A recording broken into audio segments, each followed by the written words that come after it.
Mari saudara-saudari sekalian, kita akan berdoa bersama. Kita mohon pimpinan Tuhan buat kita dalam membaca dan bersama mendengarkan firman Tuhan. Mari kita berdoa. Ya Tuhan, Allah Bapa yang di sorga, terima kasih karena Engkau sungguh baik bagi kami pada pagi ini di tengah-tengah kondisi yang sulit, bahkan pada saat-saat ini dengan cuaca yang sangat tidak mendukung, dalam kondisi yang begitu banyak kejadian-kejadian bahkan hampir di seluruh Indonesia. Bapa di surga, kami bisa terus boleh mengalami kesetiaan Tuhan. Di tengah-tengah kesukaran tersebut, Engkau memimpin, Engkau menghibur, Engkau menguatkan kami. Demikian pula kami tetap boleh datang untuk beribadah, untuk boleh bersama. Kami mau mendengarkan firman Tuhan. Biarlah Roh Kudus-Mu bekerja dengan ajaib di dalam hati kami. Kami saat ini tidak berkumpul dalam satu ruangan bersama-sama, kami terpisah di tempat kami masing-masing. Kami dapat beribadah secara virtual, tapi kami tahu persis gereja adalah satu tubuh Kristus, satu umat Allah, satu persekutuan Roh Kudus. Dan karena itulah Bapa yang di sorga, kami sungguh dipersatukan dalam nama Tuhan Yesus di dalam kehidupan Allah Tritunggal. Kami bersama-sama, walaupun kami tidak dapat saling menyentuh satu dengan yang lain, tetapi dalam iman dan hati kami dipersatukan oleh darah Yesus Kristus, karena pekerjaan Roh Kudus yang menyatukan kami. Karena itu Tuhan, kami bersyukur, kami berterima kasih kepada Engkau yang sungguh hadir di antara kami. Di dalam nama Tuhan Yesus Kristus kami berdoa dan mengucap syukur. Amin. Jemaat dipersilahkan duduk kembali. Saudara-saudari yang kekasih, pada pagi hari ini kita akan bersama membuka Alkitab, membaca kembali ayat-ayat firman Tuhan yang tadi kita sudah baca. Saya akan mengajak saudara membuka kembali kitab Roma. Roma pasal yang ke-8. Bagian-bagian firman Tuhan tadi kita sudah baca, tapi saya ingin mengajak saudara membaca sekali lagi. Roma pasal 8. Pembacaan firman Tuhan diambil dari kitab Roma pasal 8 ayat 31 sampai 39. Demikian bunyi firman Tuhan. Sebab itu, apakah yang akan kita katakan tentang semuanya itu? Jika Allah di pihak kita, siapakah yang akan melawan kita? Ia yang tidak menyayangkan anaknya sendiri, tetapi yang menyerahkannya bagi kita semua. Bagaimanakah mungkin Ia tidak mengaruniakan segala sesuatu kepada kita bersama-sama dengan Dia? Siapakah yang akan menggugat orang-orang pilihan Allah? Allah yang membenarkan mereka. Siapakah yang akan menghukum mereka? Kristus Yesus yang telah mati, bahkan lebih lagi yang telah bangkit, yang juga duduk di sebelah kanan Allah, yang malah menjadi pembela bagi kita. Siapakah yang akan memisahkan kita dari kasih Kristus? Penindasan atau kesesakan atau penganiayaan atau kelaparan atau ketelanjangan atau bahaya atau pedang? Seperti ada tertulis, oleh karena Engkau kami ada dalam bahaya maut sepanjang hari. Kami telah dianggap sebagai domba-domba sembelihan. Tetapi dalam semuanya itu kita lebih daripada orang-orang yang menang oleh Dia yang mengasihi kita. Sebab aku yakin bahwa baik maut maupun hidup, baik malaikat-malaikat maupun pemerintah-pemerintah, baik yang ada sekarang maupun yang akan datang, atau kuasa-kuasa baik yang di atas maupun yang di bawah, ataupun segala sesuatu makhluk lain, tidak akan dapat memisahkan kita dari kasih Allah yang ada dalam Kristus Yesus Tuhan kita. Demikianlah pembacaan firman Tuhan. Berbahagialah kita yang membaca, merenungkan, dan menjalankan firman Tuhan dalam hidup sehari-hari kita. Saudara-saudari yang kekasih, saya yakin sekali setiap orang, setiap kita ingin menjadi pemenang. Pasti, saudara sekalian, apalagi dalam diri kita ada jiwa kompetisi, jiwa persaingan yang sangat kuat. Kita ingin lebih dari orang lain. Anak kita harus lebih dari anak tetangga kita. Pokoknya lebih, kalau bisa kita mau menjadi lebih dalam segala sesuatu. Dan kita anggap itu sebagai pemenang. Bukankah orang kalau yang menang lomba dia akan lebih cepat, karena itu dia sampai duluan, ya, lebih kuat, lebih jago, sehingga dia menjadi pemenang. Saya kira saudara, di dalam benak kita yang paling dalam kita selalu ingin menjadi pemenang. Tetapi saudara sekalian, kita seringkali juga bisa salah paham soal apa yang dimaksud dengan pemenang. Kita mengejar satu standar yang ditentukan oleh dunia ini. Kalau kita mencapai standar itu, kemudian dunia menyebutnya itu orang sukses, itu orang yang menang. Kemudian kita juga ikut kejar-kejar ke situ. Kalau kita tidak dapat ke situ, kita sebut diri kita ini orang yang kalah. Ya saudara, biasanya dunia mendefinisikannya sebagai kepemilikan, misalnya suatu jabatan tertentu, satu kehormatan tertentu, harta kekayaan tertentu, gelar tertentu. Kalau sudah ke situ dianggap orang hebat, ya. Bahkan ada istilah bahasa Indonesia, jadi sudah menjadi orang. Seolah-olah kalau belum mencapai ke situ belum menjadi orang.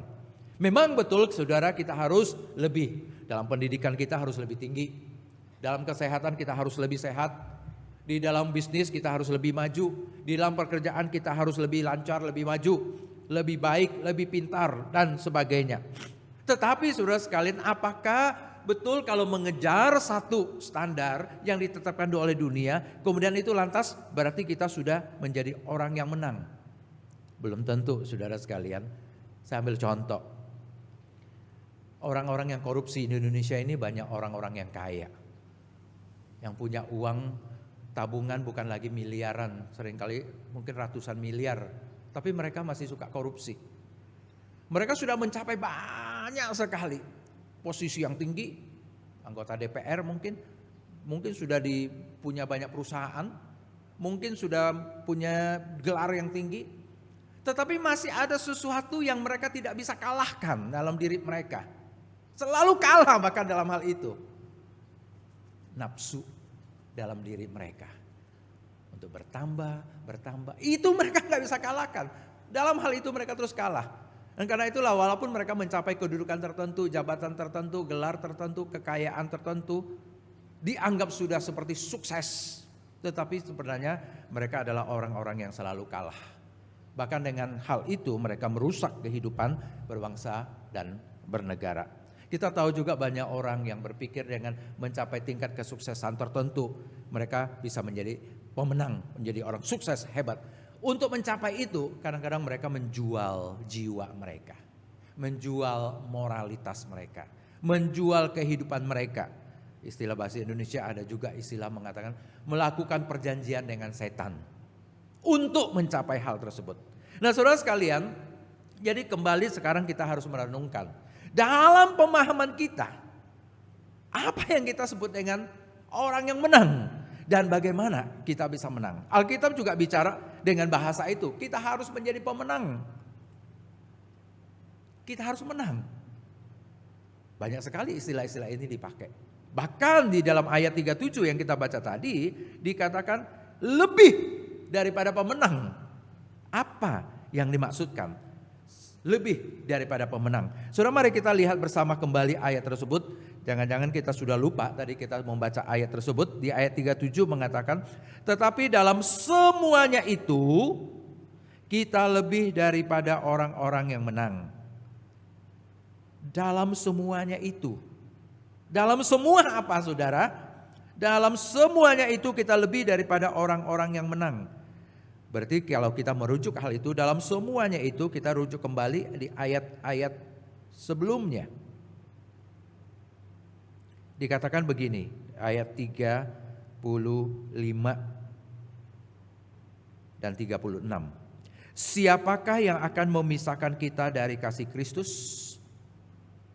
Penindasan atau kesesakan atau penganiayaan atau kelaparan atau ketelanjangan atau bahaya atau pedang? Saudara, itu saja satu ayat. kita bisa mendapatkan satu daftar daripada hal-hal kehidupan yang bisa membuat kita kalah dan orang umumnya lari daripada hal itu, tidak mau menghadapinya. Apa itu saudara? Penindasan, kesesakan, penganiayaan, kelaparan, ketelanjangan, bahaya, pedang. Saudara, semua itu sebenarnya adalah ungkapan mengenai kesulitan kehidupan.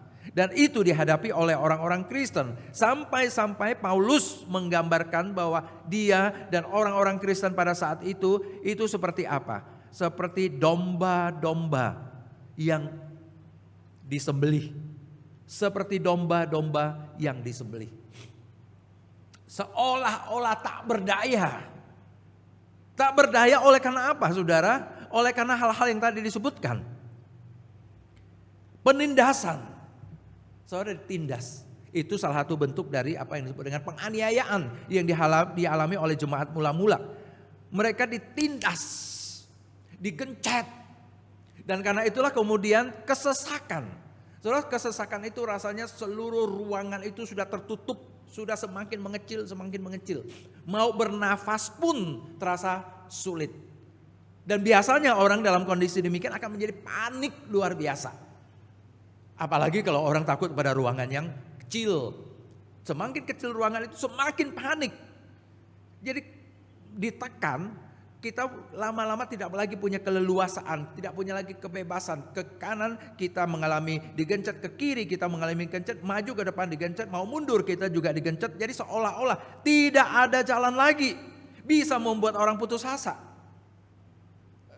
Dalam kondisi seperti demikian banyak orang akhirnya bukan banyak, tapi cukup banyak sebenarnya saudara, orang-orang akhirnya memilih jalan pintas bunuh diri salah satunya.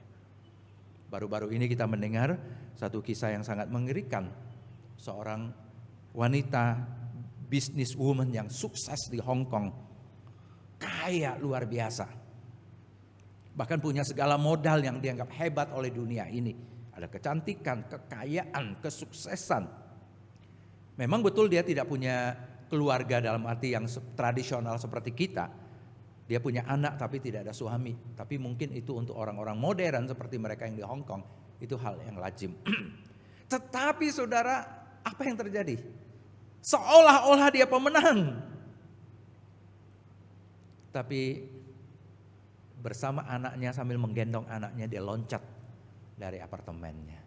Bunuh diri. Ada hal yang sudah tidak bisa dia tanggulangi dan kemudian dia mungkin berasa begitu tersesak dan kemudian loncat dan bunuh diri. Bukan hanya dia dan serta dengan anaknya dia bawa. Saudara sekalian, ini adalah sesuatu hal yang mengerikan.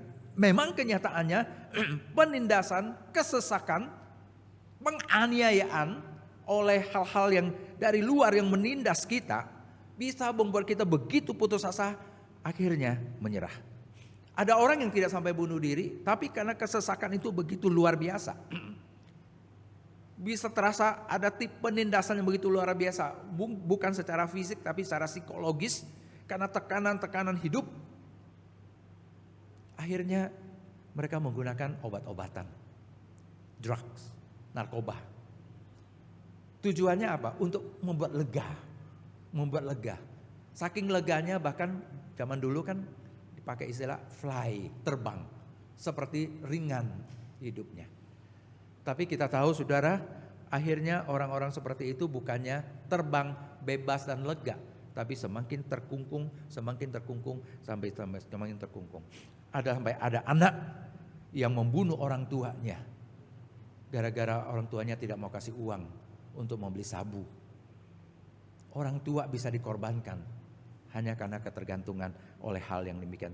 Tapi memang kenyataan hidup itu bisa saudara membuat orang akhirnya menjadi hancur.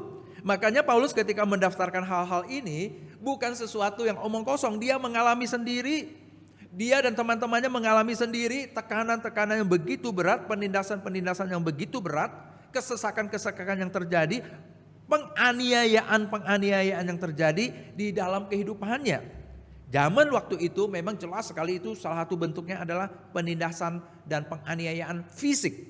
Mereka dikejar, mereka mau ditangkap, berkali-kali mereka ditangkap dan dimasukkan ke dalam penjara yang sesak, bikin mereka sesak, merasa tertindas. Belum lagi secara psikologis, seperti yang kita alami pada hari-hari ini. Saudara, walaupun kita tidak di penjara, kita dianiaya secara fisik, tapi seringkali kita merasa tertindas. Sebelum pandemi ini terjadi, kita juga sudah merasa seperti ruangan semakin sempit karena penindasan, kesulitan, tekanan dari pekerjaan. Kesulitan-kesulitan yang kita alami, apalagi pada hari-hari ini. Saudara, kita bisa mengalami satu kesesakan yang sangat luar biasa. Ruang kita seperti semakin sempit, bisnis kita semakin mengecil, pekerjaan kita semakin tidak menghasilkan, gaji kita dipotong, bahkan kita banyak yang sudah dirumahkan. Oh saudara, itu bisa menjadikan kita sebagai orang-orang yang sangat-sangat sesak. Kemudian apalagi banyak istilah-istilah lain yang digunakan. Saya ulang, penindasan atau kesesakan atau penganiayaan, kemudian atau kelaparan, atau ketelanjangan, atau bahaya, atau pedang. Saudara sekalian, ini adalah pertanyaan-pertanyaan yang mengungkapkan hal-hal yang bisa membuat kita kalah dalam hidup ini. Kelaparan, kekurangan makanan minum, mungkin ini karena miskin, karena gempa, karena kejadian-kejadian alam. Dan orang-orang Kristen mula-mula memang adalah, maka mengapa mereka biasa disebut sebagai yang miskin? Karena mereka miskin. Salah satu kemiskinannya itu adalah karena mereka dikucilkan dari masyarakat. Bahkan mereka tidak boleh berinteraksi di umum untuk jual beli. Mereka banyak yang dianiaya, karena itulah mereka harus meninggalkan rumah dan kampung halaman mereka. Mereka menjadi orang miskin. Dan kalau dikucilkan, dianiaya, seringkali mereka tidak ada kesempatan untuk bisa mengembangkan usaha, pekerjaan, bisnis mereka. Kita bisa memahami, saudara, kalau orang yang betul-betul menegakkan iman di tengah-tengah orang-orang yang membenci iman Kristen, biasanya jelas mereka tidak akan diterima. Akhirnya apa yang terjadi? Tertinggal secara ekonomi. Bahkan mungkin orang-orang lain tidak merasa perlu membantu. Akhirnya terjadilah kelaparan, ketelanjangan. Mungkin bagian dari kemiskinan itu, tidak punya pakaian yang lengkap. Atau memang dipermalukan di hadapan umum. Dengan cara-cara yang sangat tidak senonoh seperti itu. Dan biasa saudara sekalian, hal itu terjadi di masa pada waktu seperti demikian. Atau orang yang begitu banyak disiksa, dianiaya, dipukul sampai seluruh pakaiannya pun tercopot, terbuka, hancur, dipermalukan di hadapan orang-orang lain. Saudara, itu bisa sangat-sangat menyesakkan dan gampang sekali membuat orang lain menjadi menyerah. Bahaya itu seringkali terjadi. Tapi seringkali orang bisa menghindari bahaya. Apalagi kalau kita tahu bahaya itu, kita bisa hindari. Tetapi menjadi orang Kristen tidak selalu bisa menghindari bahaya. Itu problemnya saudara. Saya ambil contoh Yesus. Bersama murid-muridnya dia berjalan ke Yerusalem. Murid-muridnya di samping kiri kanan, di belakang. Dan Yesus bilang, sekarang aku pergi ke Yerusalem. Kenapa? Untuk apa? Nah, Yesus bilang begini, aku ke sana, nah aku akan ditangkap. Aku akan ditangkap, disiksa, dianiaya, dibunuh. Tapi pada hari ketiga aku akan bangkit, katanya begitu. Saudara, dia bilang saya akan ke Yerusalem. Oke, itu biasa melakukan perjalanan.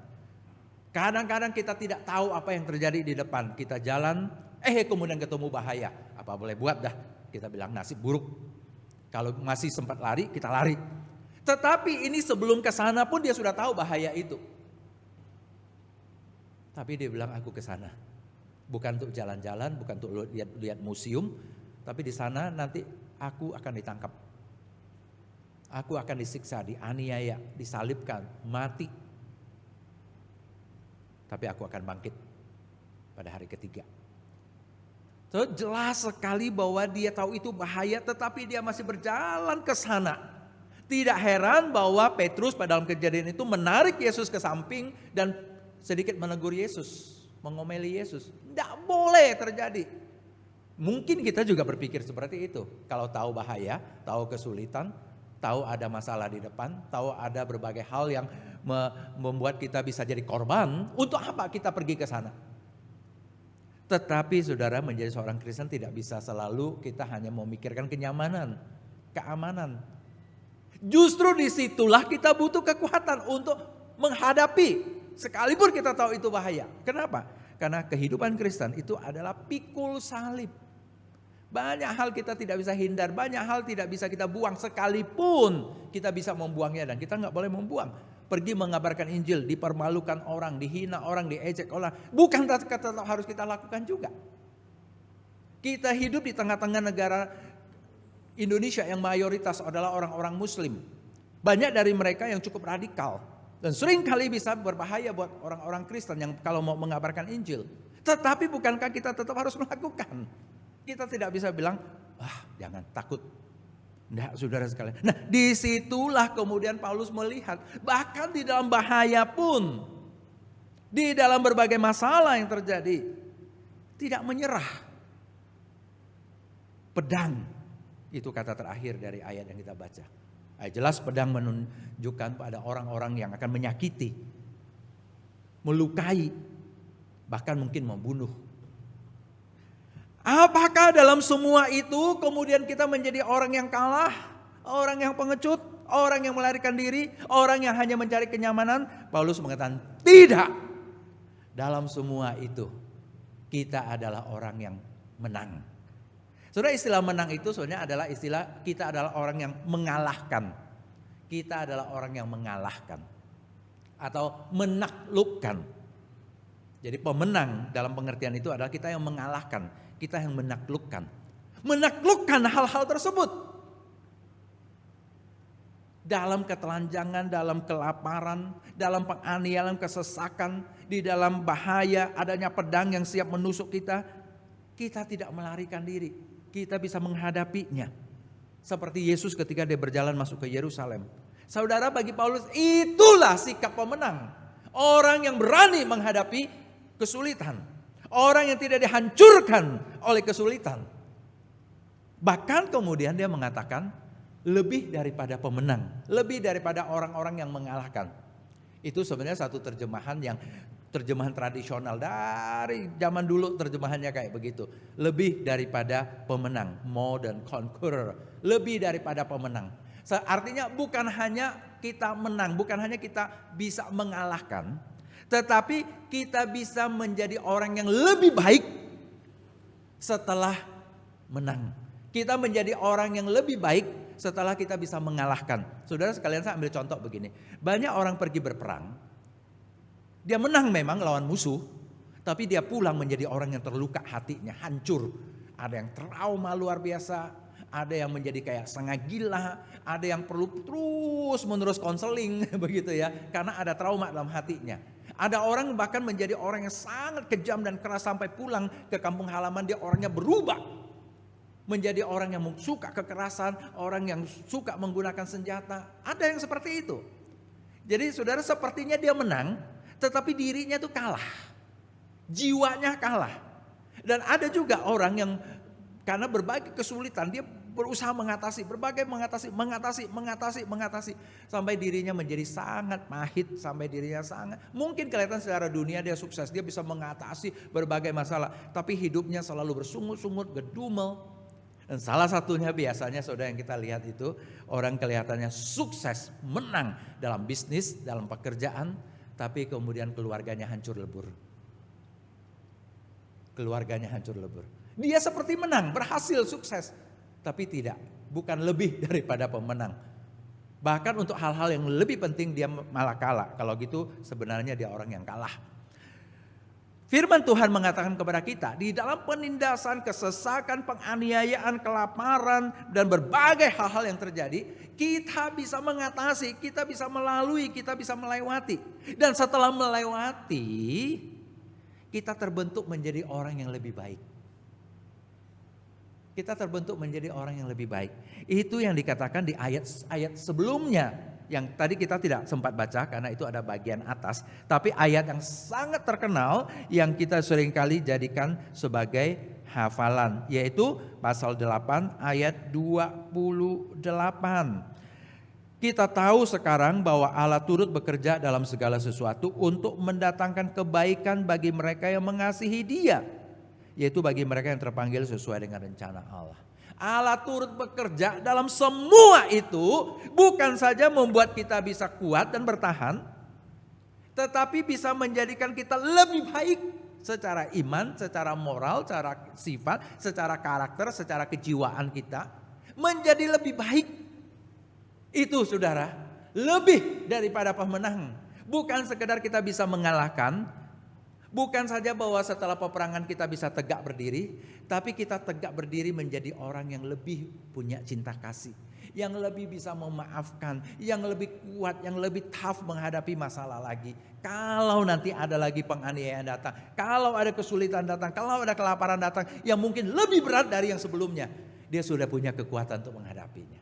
Jadi dia tidak kehilangan jiwanya, bahkan jiwanya menjadi lebih baik, menjadi lebih kuat.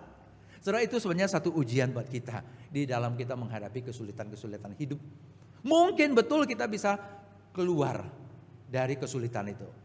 Lewatin pandemi ini, kita survive. Tapi jadi apa kita? Jadi apa kita setelah itu? Menjadi orang yang lebih baik?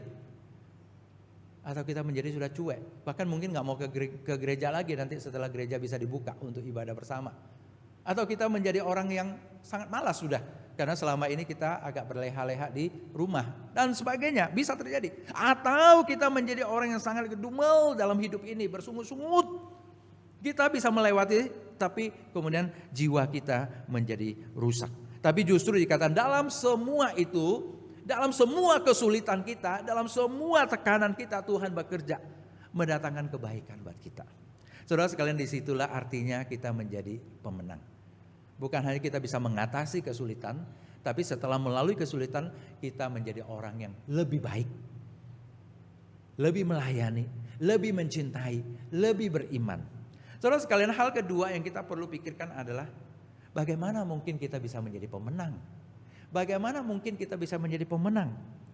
Ayat-ayat yang kita baca tadi sudah jelas menunjukkan hal itu. Saudara sekalian, di ayat 37 tadi dikatakan, tetapi dalam semuanya itu kita lebih daripada orang-orang yang menang oleh Dia yang mengasihi kita.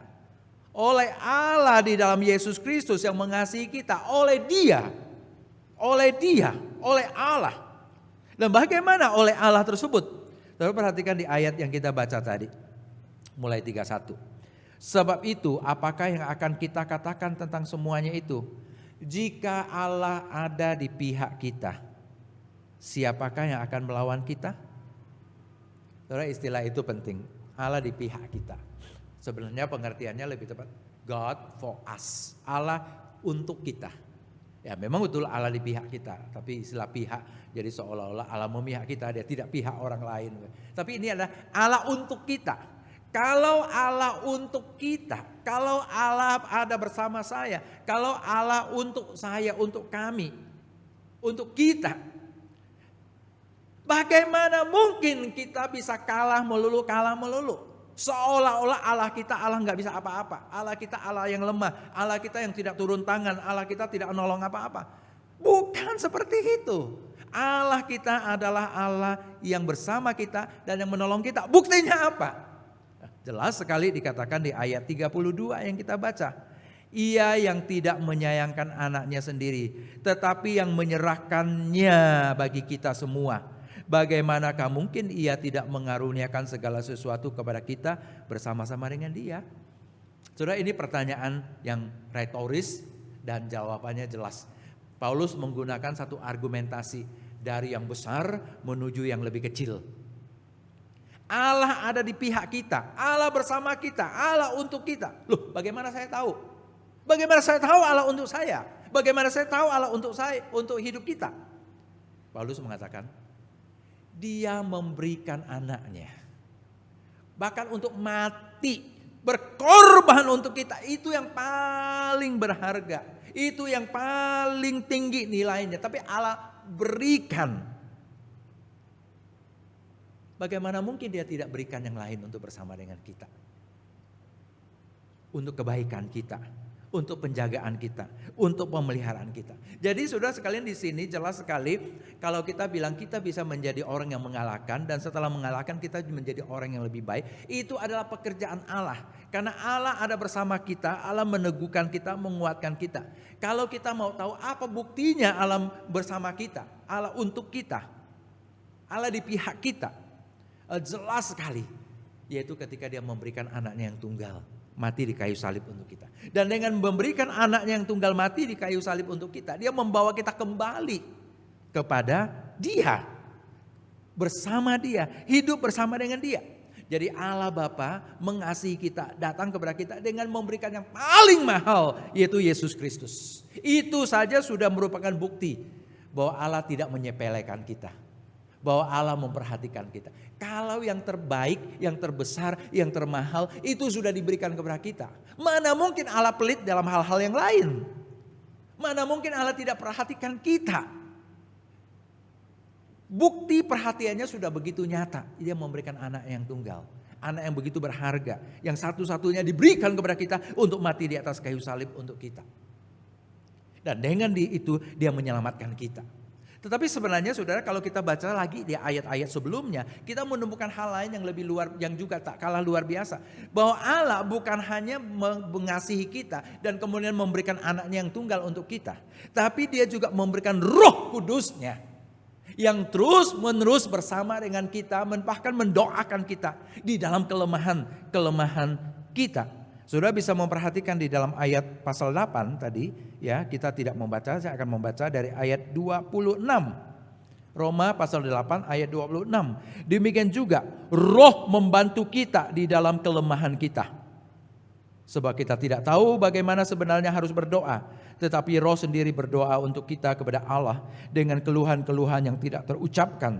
Dan Allah yang menyelidiki hati nurani mengetahui maksud Roh itu, yaitu bahwa Ia sesuai dengan kehendak Allah berdoa untuk orang-orang kudus. Dalam kelemahan kita, nah saudara, itu mengingatkan kita kalau kita menang itu bukan karena kita, tapi oleh Dia yang mengasihi kita, yang di pihak kita, yang memberikan anaknya yang tunggal buat kita. Tapi juga bukan hanya itu, bahkan memberikan Roh Kudusnya untuk mendukung kita dari dalam, untuk membawa doa-doa kita kepada Allah. Bahkan dikatakan mendoakan kita. Roh bisa mengalami keluhan-keluhan dalam hati kita, kesulitan-kesulitan dalam hati kita. Dan Dia doakan itu, Dia bawakan itu.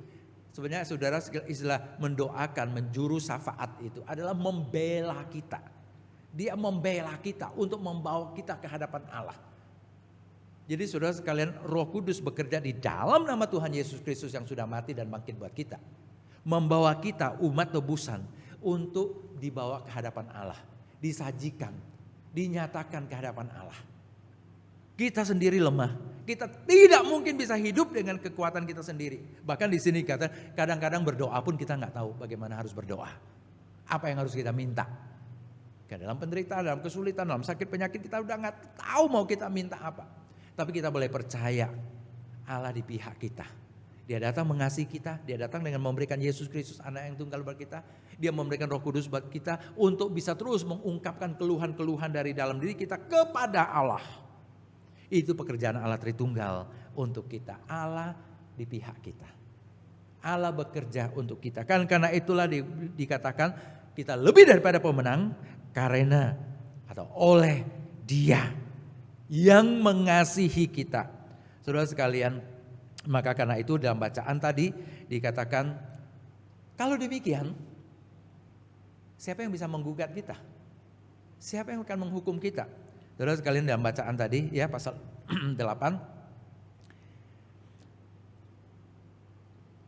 ayat 33. Siapakah yang akan menggugat orang-orang pilihan Allah? Allah yang membenarkan mereka? Tentu tidak. Justru Allah yang membenarkan mereka. Siapakah yang akan menghukum mereka? Kristus? Oh no, tidak. Justru Kristus yang telah mati dan yang bangkit untuk mereka. Saudara sekalian, itu istilah-istilah itu ingin mengatakan satu jaminan ke depan. Pada waktu penghakiman terakhir, pada waktu eskatologi, pada waktu penghakiman, ketika semua catatan kehidupan manusia dibuka, mungkin waktu itu setan akan menggugat Bahwa orang ini gak perfect, bahwa orang ini lemah. Tapi karena Allah di pihak kita. Karena Allah justru yang membenarkan kita. Karena kita adalah anak-anak Allah. Dikatakan tidak ada siapapun yang bisa menggugat kita. Tidak ada seorang pun yang bisa menggugat kita sebagai milik Allah Tritunggal. Bahkan siapa yang mau hukum? Saudara, di situ ditegaskan hukuman itu sudah ditanggung oleh Yesus Kristus yang mati dan bangkit. Hukuman itu sudah ditanggung. Jadi sudah itu ingin menunjukkan betapa Allah ada di pihak kita. Allah bersama kita, Allah untuk kita. Yang memberikan Yesus Kristus mati di kayu salib yang menanggung hukuman kita. Makanya kitab Roma pasal 8 ini di ayat pertama dimulai dengan mengatakan di dalam Kristus tidak ada lagi penghukuman. Jadi saudara, hati nurani kita harusnya tenang di hadapan Allah. Kita memang lemah, betul. Dan bahkan sering kali berbuat dosa. Tapi kita tahu Kristus sudah memikul dosa kita. Dan karena itulah kita bisa datang ke hadapan Allah. Kita berlutut di hadapan Allah. Mau minta Tuhan mengampuni. Mau minta Tuhan menyucikan. Mau minta Tuhan membawa kita satu langkah kehidupan baru. Yang lebih baik dan lebih baik lagi. Kita tahu kita lemah. Kita tahu bisa aja kita digugat kiri, digugat kanan. Kita seperti dikalahkan oleh pengadilan dunia ini.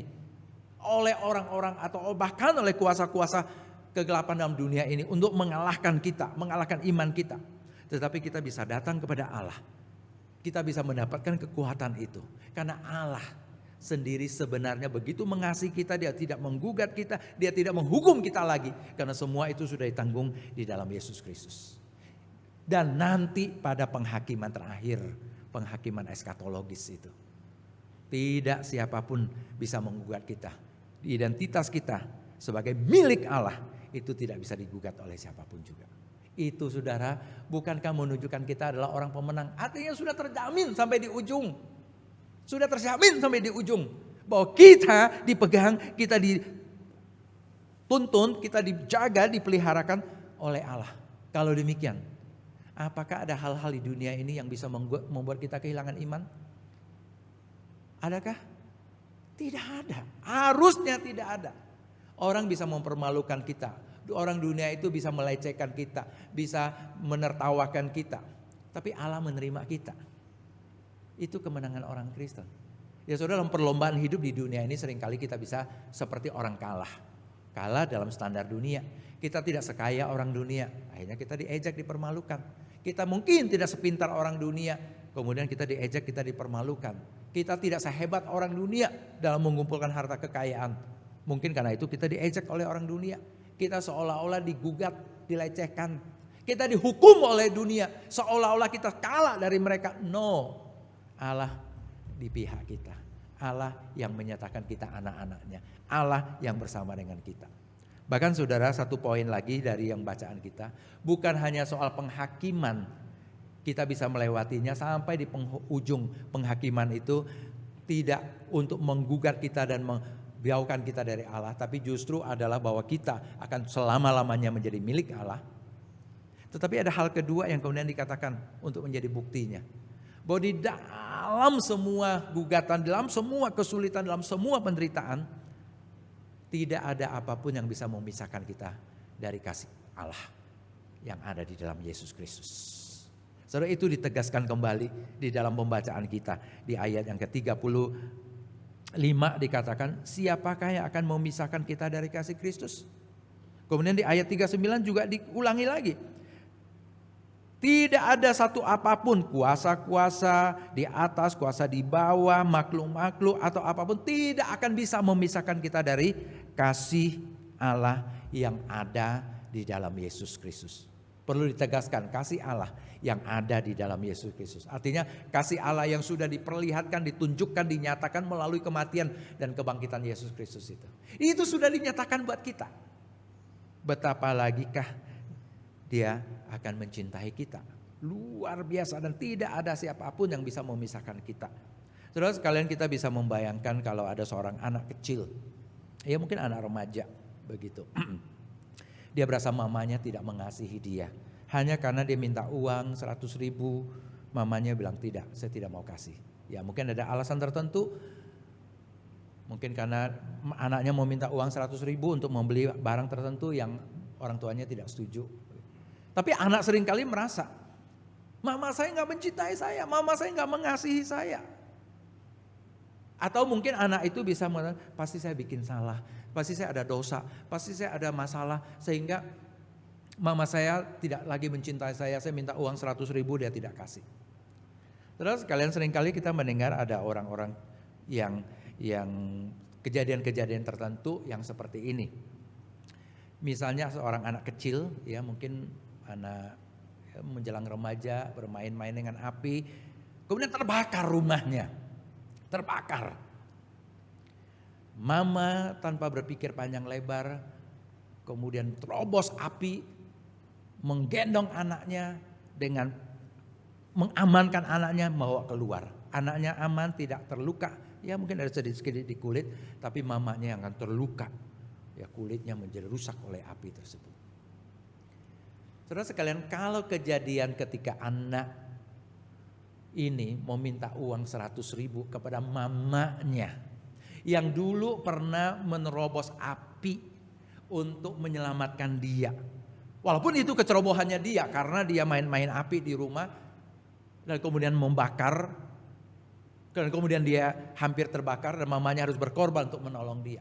So kita bisa membayangkan kalau anak itu bisa berpikir, kalau dulu pernah ada kejadian ketika saya yang bikin salah, mama berkorban untuk saya begitu besar korbannya.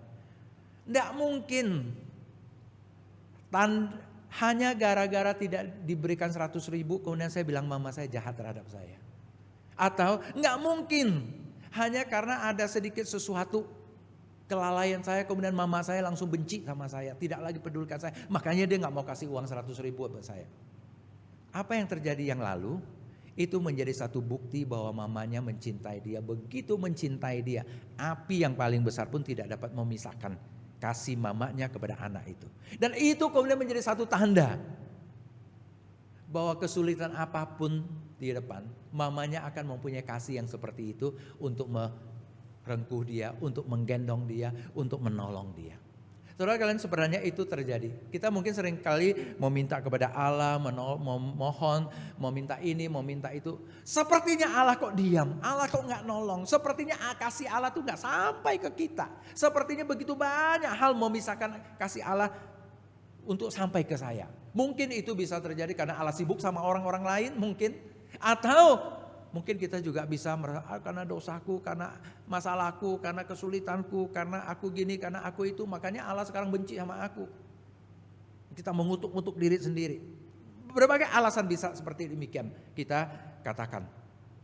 Tetapi saudara, kalau kita sedikit melihat ke belakang kepada salib Yesus Kristus.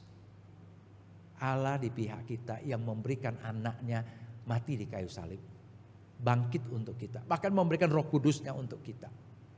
Bagaimana mungkin kita bisa bilang Allah tidak mengasihi kita, kasihnya nggak sampai kepada kita, dia sibuk sama orang lain, atau sekarang dia benci sama kita gara-gara kemarin saya ada bikin satu kesalahan, dia sekarang udah benci sama saya. Saudara, kalau kasih Allah begitu luar biasa dinyatakan pada saat kita masih berdosa, pada saat kita masih tidak taat, pada saat kita memberontak, dan itu sudah dinyatakan, maka Alkitab mengatakan tidak ada apapun yang bisa memisahkan kasih Allah dari kita. Kasihnya tetap sampai untuk kita. Pemeliharaannya tetap sampai. Penghiburannya tetap sampai untuk kita.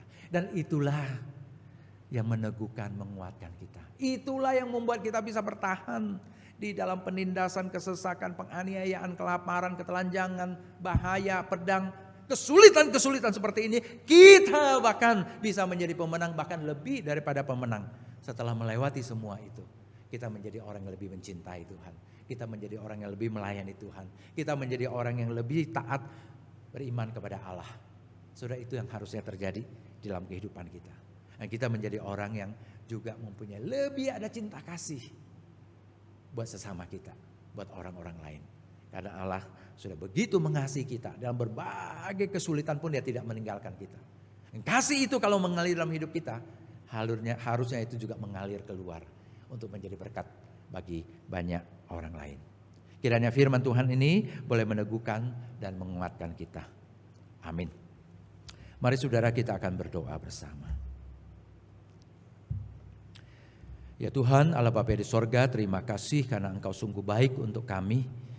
Tuhan, Engkau ada di pihak kami. Bukan karena kami sangat baik untuk dipihaki, bukan karena kami sangat hebat memihak kami, mendatangkan Tuhan sangat hebat, Tuhan menjadi mulia, menjadi terhormat gara-gara ada di pihak kami. Enggak, sama sekali enggak. Justru memihak kami, justru Tuhan harus berkorban luar biasa. Tuhan harus sangat-sangat banyak mengeluarkan pengorbanan, harga. Tetapi Tuhan, Engkau karena mencintai kami, Engkau mau datang kepada kami, bersama dengan kami, memberikan Yesus Kristus mati di kayu salib buat kami, bangkit untuk kami, bahkan memberikan Roh Kudus-Mu yang terus-menerus menolong kami, menggairahkan kami, mendoakan kami. Tuhan, kami bersyukur untuk semua ini. Biarlah kami boleh mengalami bagaimana sungguh-sungguh kami boleh menjadi pemenang karena Tuhan, oleh karena Tuhan, oleh karena kuat kuasa Tuhan, oleh karena cinta kasih Tuhan. Dan kami menyadari betul Tuhan, dalam penjagaan dan pemeliharaan Tuhan, tidak siapapun bisa menggugat kami. Bahkan sampai pada penghakiman terakhir pun kami aman di tangan Tuhan. Demikian pula dalam hidup sehari-hari kami pada hari-hari ini. Tuhan, Engkau selalu bersama kami. Tidak ada satu apapun yang bisa memisahkan kasih-Mu daripada kami. Engkau mengasihi kami, tangan-Mu panjang untuk menolong kami. Cinta kasih-Mu sangat kokoh dan kuat untuk terus menyentuh dan menjangkau kami. Terima kasih Tuhan. Kalau ada hal-hal yang kami rasakan kok sepertinya Tuhan tidak dengar, kok sepertinya Tuhan tidak tolong, Bapa di surga, biarlah hati kami kembali kepada ketaatan, kepada iman, melihat bahwa sebenarnya Tuhan sangat menolong. Bahkan yang termahal pun Engkau sudah berikan kepada kami, yaitu anak-Mu yang tunggal, mati di kayu salib untuk kami. Tentu saja untuk hal-hal yang lain pun Engkau tidak mungkin akan kewalahan untuk menolong kami. Tidak mungkin Tuhan menjadi membenci kami, karena sebenarnya Engkau begitu mencintai kami, bahkan memberikan Yesus Kristus anak-Mu yang tunggal mati untuk kami. Tuhan, terima kasih untuk semua ini. Kalau hati kami hari ini masih galau, hati kami masih merasa tertekan, biarlah kami mulai mengalami kuat kuasa-Mu dan kami mulai merasa lega. Kami mulai merasa ada aliran sukacita, ada kekuatan untuk mengatasi masalah-masalah kehidupan kami bersama dengan Engkau. Terima kasih Bapa, terpujilah nama-Mu. Di dalam nama Tuhan Yesus Kristus kami berdoa. Amin.